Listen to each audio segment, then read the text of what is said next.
ശ്രീജേന്ദ്രൻ ഉല്ലാസ് ബാബു പറഞ്ഞതുപോലെ 5 star facilities ഒന്നും വേണ്ട, വളരെ മിനിമം റിക്വയർമെൻറ്റ്സ്, അതാണ് ഇവർ ഒക്കെ ആഗ്രഹിക്കുന്നത്. അതേ വേണ്ടൂ, അടിസ്ഥാന സൗകര്യങ്ങൾ അതുറപ്പാക്കിയാൽ മതി. അതെങ്കിലും ഉണ്ടാവുമോ?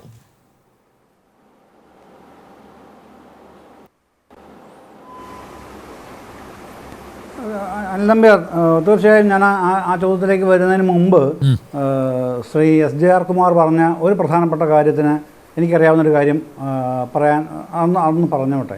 അദ്ദേഹം പറഞ്ഞത് ഈ അന്നദാനവുമായി ബന്ധപ്പെട്ട ചില കാര്യങ്ങൾ, അതിന് മറ്റു ചില തീവ്രവാദ സ്വഭാവം അദ്ദേഹം ആരോപിക്കുകയും ചെയ്തു. ഞാൻ അതിലേക്കൊന്നും വരുന്നില്ല. പക്ഷേ കൃത്യമായി അറിയാവുന്നൊരു കാര്യമുണ്ട്. അവിടുത്തെ ശബരിമലയിൽ നടന്നു വന്നിരുന്ന അന്നദാനത്തിൽ, അന്നദാന പ്രവർത്തനത്തിൽ, അല്ലെങ്കിൽ ആ ഒരു സർവീസിൽ, ആ ഒരു സേവനത്തിൽ ഒരുപാട് അഴിമതികളുണ്ട് എന്ന് കാണിച്ച് ഹൈക്കോടതിയിലെ ദേവസ്വം ബെഞ്ചിൽ അന്ന് ഇരുന്ന തോട്ടത്തിൽ രാധാകൃഷ്ണൻ, AV രാമകൃഷ്ണപിള്ള എന്നീ 2 ദേവസ്വം ബെഞ്ച് ജഡ്ജിമാരുടെ മുമ്പിലേക്ക് എൻ്റെ വളരെ അടുത്ത സുഹൃത്തു കൂടിയായ ഒരു മാധ്യമപ്രവർത്തകൻ ശ്രീ മധു മണിമലയാണ് പരാതി കൊണ്ടുവന്ന് കൊടുക്കുന്നത്. അദ്ദേഹം പുണ്യദർശനം എന്ന് പറഞ്ഞാൽ ആധ്യാത്മിക മാസിക നടത്തുന്നു. അനിൽ നമ്പ്യാർക്ക് അറിയാമല്ലോ, പബ്ലിഷിംഗ് ഹൗസൊക്കെ ഉണ്ട്. ആ രംഗത്ത് പ്രവർത്തിക്കുന്ന ഒരാളാണ് 32 കൊല്ലമായിട്ട്. അപ്പോൾ അങ്ങനെ കൊടുത്ത് അവരത് അന്വേഷണത്തിന് വെച്ചിട്ടാണ് ആ ബെഞ്ചിൻ്റെ ഉത്തരവാണ് മേലിൽ അങ്ങനെ സ്ഥാപനങ്ങളോ ട്രസ്റ്റുകളോ വ്യക്തികളോ ഒന്നും മേലിൽ അവിടെ ശബരിമല സന്നിധാനത്ത് അന്നദാനം നടത്തേണ്ടതില്ല, അത് ദേവസ്വം ബോർഡ് നടത്തിയാൽ മതി ഉത്തരവ്. പക്ഷേ ഈ ഉത്തരവിന് വഴങ്ങാതെ സുപ്രീം കോടതി പോവുകയാണ് ബന്ധപ്പെട്ട ആൾക്കാർ ചെയ്തത്. സുപ്രീം കോടതിയും ഈ ഡിവിഷൻ ബെഞ്ച് ഉത്തരവ് ശരിവെക്കുകയാണ് ചെയ്തത്. ജയേന്ദ്രൻ, ഇപ്പോൾ ദേവസ്വം ബോർഡ് ഈ അന്നദാനം നടത്തുന്നത് വളരെ സുതാര്യമായിട്ടാണോ, അഴിമതിരഹിതമായിട്ടാണോ?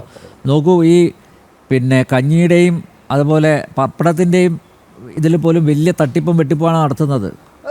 അതുകൊണ്ടല്ലോ സന്നദ്ധ സംഘടന നടത്തിയപ്പോൾ അഴിമതി ആരോപിച്ചവർ എന്തുകൊണ്ട് ദേവസ്വം ബോർഡ് ക്രമക്കേടുകൾ നടത്തുന്നത് കാണുന്നില്ല?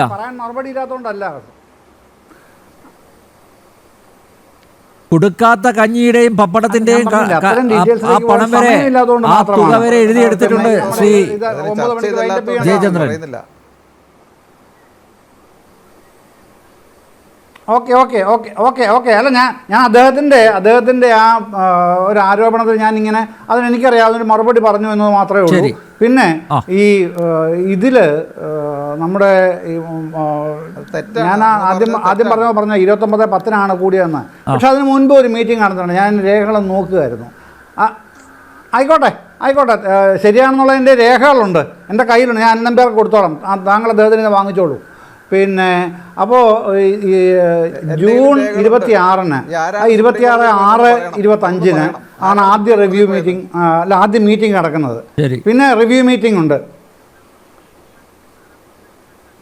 അവിടെ ട്രസ്റ്റുകളാണ് പോയത്, ചില സംഘടനകളാണ് പോയത്. അതൊക്കെ ഉണ്ടെന്ന് ഞാൻ പറഞ്ഞില്ല. അനിൽ നമ്പ്യാർക്ക് ഞാൻ കൊടുത്തോളാം ഡീറ്റെയിൽസ്, താങ്കൾ അദ്ദേഹത്തിന് ഇത് വാങ്ങിച്ചോളൂ. പിന്നീട് ഈ സമയമില്ലാത്തതുകൊണ്ടാണ്. പിന്നെ ആ മീറ്റിങ്ങിന്റെ റിവ്യൂ ആണ് പിന്നീട് നടന്നത്, 2 പ്രാവശ്യം നടന്നു. പിന്നെ ഇതിന്റെ നമ്മുടെ ജില്ലാ ഭരണകൂടങ്ങൾ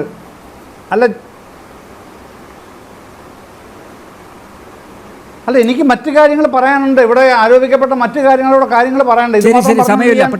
അദ്ദേഹം സമയം തരില്ലല്ലോ അനിൽ നമ്പ്യാർ.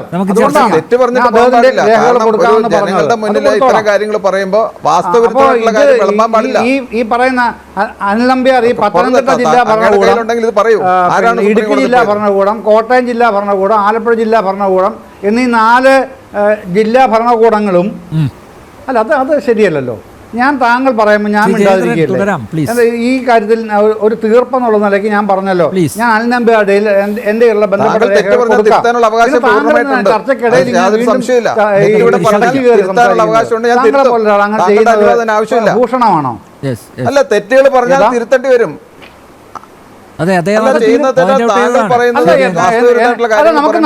നമുക്ക് 4 പേർക്ക് അതിന്റെ അവകാശമില്ല, ആങ്കർക്ക് അവകാശമുള്ളൂ. താങ്കൾ അതൊന്നും എന്നെ പഠിപ്പിക്കാൻ പറയണ്ട.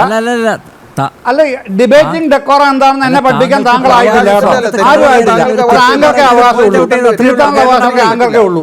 ആ ഡിബേറ്റിംഗ് ഡെക്കോറൊക്കെ അറിയുന്ന ആൾ തന്നെയാണ് ഞാനും. തർക്കിക്കേണ്ട കാര്യമില്ല പ്ലീസ്. അല്ല, താങ്കളുടെ അവകാശം താങ്കളെ ഇത് തെറ്റിദ്ധരുത്തിയേ പറ്റുള്ളൂ. അല്ലല്ല, സമയം തന്നിരിക്കുന്നത് എനിക്കാണ്, താങ്കൾക്കല്ല. കാര്യം ഇവിടെ വിളിച്ചു പറയുന്നത് ശരിയല്ല. രേഖകളുണ്ടെന്ന് പറഞ്ഞാൽ രേഖകൾ പറയൂ. ആരാണ് സുപ്രീം കോടതി പോയത്? താങ്കൾ പറഞ്ഞല്ലോ താങ്കൾക്ക് അവകാശം ഉണ്ടെന്ന് പറയല്ലോ. അത്ര അവകാശം എന്നെ പഠിപ്പിക്കാൻ പറഞ്ഞത് ഞാൻ പറഞ്ഞുള്ളൂ. അത് തിരുത്താനുള്ള അവകാശം ആങ്കർക്ക് മാത്രമുള്ളതാണ്. കാര്യം ആങ്കറുടെ ആണ് ഷോ. Please please please. അല്ലല്ല, അതുമല്ല, ഇത് തെറ്റ് നിങ്ങൾക്ക് പറയാനുള്ള അവകാശം ഇല്ല. മനസ്സിലായില്ലേ? അല്ല, ഒറ്റ ചോദ്യമേ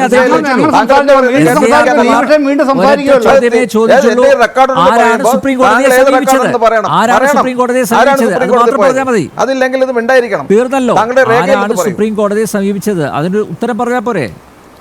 ഞാൻ പറഞ്ഞല്ലോ അനന്തമ്പ്യാർ, ഞാൻ പറഞ്ഞപ്പോ വ്യക്തമായി പറഞ്ഞല്ലോ. ആൾക്കാരുടെ പേര് പറഞ്ഞില്ല എന്നുള്ളതേ ഉള്ളൂ. സുപ്രീം കോടതി പോയവർക്കേ കൊള്ളൂ. അതൊക്കെ അതറിയാം, കേൾക്കുന്നവർക്ക് മനസ്സിലാവും. സുപ്രീം കോടതി പോയെന്നുള്ളത് അദ്ദേഹം ഭാഗികമായി അംഗീകരിച്ചില്ല, പരോക്ഷമായിട്ട്. പോയവർക്ക് അത് കൊള്ളൂ. അതുകൊണ്ടാണ് ഇങ്ങനെ ജ്വലിക്കുന്നത്. അത് കേൾക്കുന്നവർക്ക് മനസ്സിലാവുന്നേ.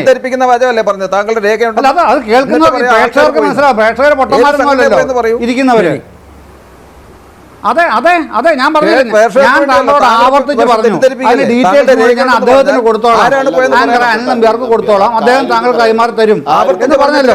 എന്റെ ഭാഗത്ത് പരസ്യമായ ഞാൻ ഇല്ലാതെ പറഞ്ഞോട്ടെ. അതിന് തർക്കമുള്ള ആളല്ല ഞാൻ. കാണുന്നവർക്ക് മനസ്സിലാവും സാർ. താങ്കൾ എന്താണ് പറഞ്ഞു വരുന്നതൊക്കെ മനസ്സിലാവും. ഞാൻ പറഞ്ഞത് എന്താണ്? ഹൈക്കോടതി നിരോധിച്ച കാര്യമാണ് ഞാൻ പറഞ്ഞത്. അതിനുശേഷം നിരോധനത്തിനെതിരെ ഹൈക്കോടതി പിന്നെ ദേവസ്വം ബെഞ്ചിനെതിരെ സുപ്രീം കോടതി പോയതല്ലോ. അല്ല, ഞാൻ പറഞ്ഞല്ലോ ഹൈക്കോടതി വിധി ഇല്ലെന്ന് താങ്കൾ പറയുന്നത് ഇപ്പോഴും പറയുന്നില്ലല്ലോ. അല്ല, ഹൈക്കോടതി വിധി ഇല്ലെന്ന് പറയുന്നില്ലല്ലോ. ഞാൻ പറഞ്ഞല്ലോ, പരാതി കൊടുത്ത ആരാന്ന് ഞാൻ പറഞ്ഞല്ലോ. മധുമണിമലയാണ് പരാതി കൊടുത്തത്. അന്വേഷണം നടത്തിയിട്ട് ഹൈക്കോടതി ഉത്തരവിട്ടത് അവിടെ അന്നദാനം ട്രസ്റ്റുകൾ നടത്തേണ്ടതില്ല. അത് തെറ്റിദ്ധരിപ്പിക്കുന്ന രീതി പറയുന്നത് ഞാൻ ഇനി ഇടപെടുന്നില്ല. ജനങ്ങൾ തീരുമാനിക്കട്ടെ.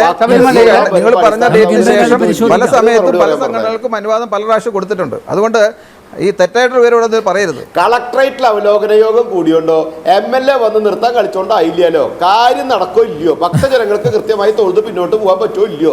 ഞങ്ങളുടെ സൗകര്യങ്ങള് കൃത്യമായി നിങ്ങൾക്ക് തരാൻ സാധിച്ചോ ഇല്ലയോ? ആ കാര്യത്തിൽ മറുപടി പറയാം. വികസനത്തിന്റെ കാര്യത്തിൽ സർക്കാർ പരാജയപ്പെട്ടത് അവലോകന യോഗം നടത്തിയോണ്ട് എന്താ കാര്യം? അവലോകന യോഗം നടത്തി ചായയും പരിപ്പോടിയും കഴിച്ച ഞങ്ങൾക്ക് കൃത്യമായി തൊഴുത് തിരിച്ചു അടിസ്ഥാനപരമായിട്ടുള്ള ചോദ്യം അതാണ്. സൗകര്യം ഉണ്ടാക്കുവോ? ദർശനത്തിന് സൗകര്യം ഉണ്ടാക്കുവോ? അല്ലതെ, അതാണല്ലോ നമ്മുടെ ചർച്ച. അതാണല്ലോ ഇത്. അദ്ദേഹം നിങ്ങൾ പറഞ്ഞുകൊണ്ട് ഞാൻ പറഞ്ഞോളേ ഉള്ളൂ. സോറി ഉല്ലാസ് ബാബു, താങ്കൾ ചോദിച്ച ചോദ്യം ഏറ്റവും ശരിയായ ചോദ്യമാണ്, പ്രസക്തവുമാണ്. ഞാൻ ഇങ്ങനെ ഡീവിയേറ്റ് ചെയ്ത് പോകേണ്ടി വന്ന സാഹചര്യങ്ങളുടെ സമ്മർദ്ദം കൊണ്ടാണ്. സോറി കേട്ടോ. പിന്നെ ദർശനം ഉറപ്പാക്കുന്നതാണല്ലോ ചോദ്യം. താങ്കൾ ചോദിച്ചത് ഏറ്റവും പ്രസക്തമായ കാര്യം അത് മാത്രമാണ്. അത് ദർശനം ഉറപ്പാക്കാൻ ബന്ധപ്പെട്ടവർക്കെല്ലാം, പ്രത്യേകിച്ച് ഞാൻ പറഞ്ഞല്ലോ ഗവൺമെന്റിന്റെയും ഈ ദേവസ്വം ബോർഡിന്റെയും ആൾക്കാർക്ക് ഉത്തരവാദിത്വമുണ്ട്. അതുകൊണ്ടാണ് ഞാൻ പറഞ്ഞത് ജൂൺ 26-നാണ് ആദ്യ യോഗം ചേർന്നത്.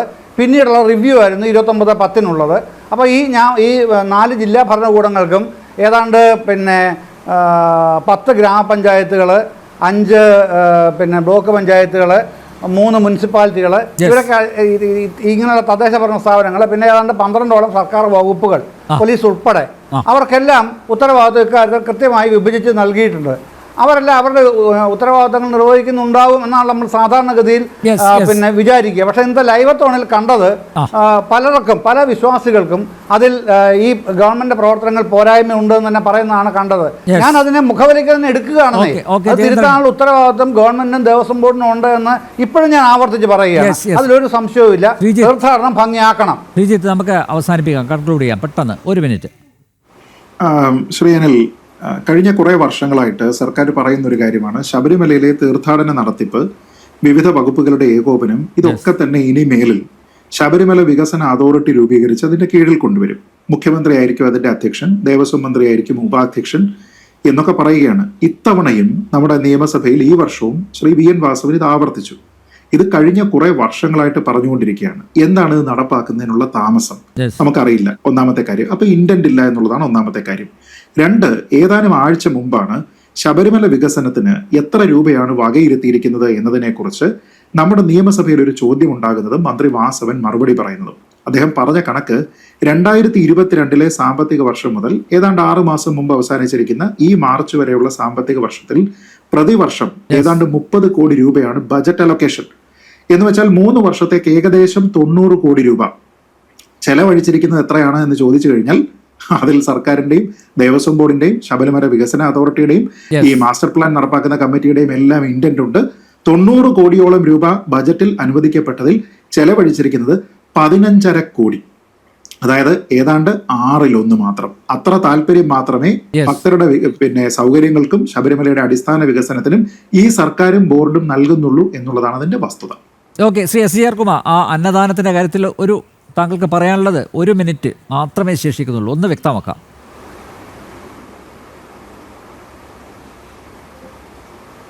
അതായത് ഈ അന്നദാനത്തിൻ്റെ വിഷയമല്ല ഒന്നാമത്തെ ഈ വിഷയം. ഞാൻ നമ്മുടെ ഈ വിഷയങ്ങൾ ശബരിമലയിൽ ഈ പല സംഘടനയും മാറ്റി നിർത്തിയ കാര്യത്തിലാണ് ഞാൻ അന്നദാനത്തിൻ്റെ കാര്യം പറഞ്ഞത്. അല്ല, അന്നദാനത്തിൻ്റെ വിഷയമല്ല ഞാൻ ഈ പറഞ്ഞത്. പല കാരണം കൊണ്ടും ഭക്ത സംഘടനകളെയും മറ്റ് പല സംഘടനകളെ സേവന നിരതരായിട്ടുള്ള സംഘടനയൊക്കെ മാറ്റി നിർത്തി ഒരു ഒരുക്കം ചെയ്തതാണ്. പക്ഷേ ഇദ്ദേഹം പറയുന്ന കാര്യം വളരെ തെറ്റാണ്. കാരണം ഈ 2017 അദ്ദേഹം ഉദ്ദേശിക്കുന്നത്.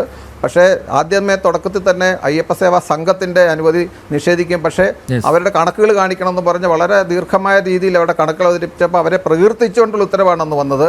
അതിനുശേഷം ഭക്തജന സംഘങ്ങൾക്ക് ചില വർഷങ്ങൾ കൊടുത്തില്ല, പിന്നീട് വർഷങ്ങൾ കൊടുത്തു. അങ്ങനെ മാറിയും മറിഞ്ഞ് നിൽക്കുകയാണ്. ഇപ്പോഴും ഒരിക്കലും പാടില്ലാന്നോ ഇദ്ദേഹം പറയുന്ന പോലെ തട്ടിപ്പ് കാര്യങ്ങളൊന്നും അല്ല അവിടെ പറഞ്ഞിരിക്കുന്നത്. ദേവസ്വം ബോർഡ് പറഞ്ഞിരിക്കുന്നത് അന്നദാന കേന്ദ്ര ആവശ്യത്തിനുള്ള അന്നദാനം കൊടുക്കാനുള്ള സൗകര്യം ദേവസ്വം ബോർഡ് ഒരുക്കി, അതുകൊണ്ട് ഇനിയും വേണ്ട. പക്ഷേ ഏതാണ്ട് 20,000-നും 25,000-നും ഇടയ്ക്ക് മാത്രം അന്നദാനം കൊടുക്കാനേ അവിടെ സൗകര്യമുള്ളൂ. അതുകൊണ്ടാണല്ലോ ഹോട്ടൽ. ഒറ്റ ചോദ്യം, ഈ അന്നദാനം കൊടുക്കാനുള്ള ഈ കോടതി പറഞ്ഞത് അതാണ്, അല്ല ഇദ്ദേഹം പറഞ്ഞൊന്നുമല്ല. അതായത് ഒറ്റ ചോദ്യം, അതായത് അന്നദാനം കൊടുക്കാൻ പൂർണ്ണമായിട്ട് ദേവസ്വം ബോർഡിന് സൗകര്യം ഉണ്ടെങ്കിൽ എന്തിനാണ് പിന്നെ ഈ ഹോട്ടലുകൾ നിലനിൽക്കുന്നത്? നമ്മൾ ഒറ്റ കാര്യം ചിന്തിച്ചാൽ മതി. അപ്പോൾ ഇതിൻ്റെ പുറകിലെ കാര്യങ്ങൾ നമുക്ക് വ്യക്തമാകും. കൂടുതൽ എനിക്ക് തോന്നുന്നില്ല വ്യക്തമാക്കേണ്ടി വരും. ഓക്കെ.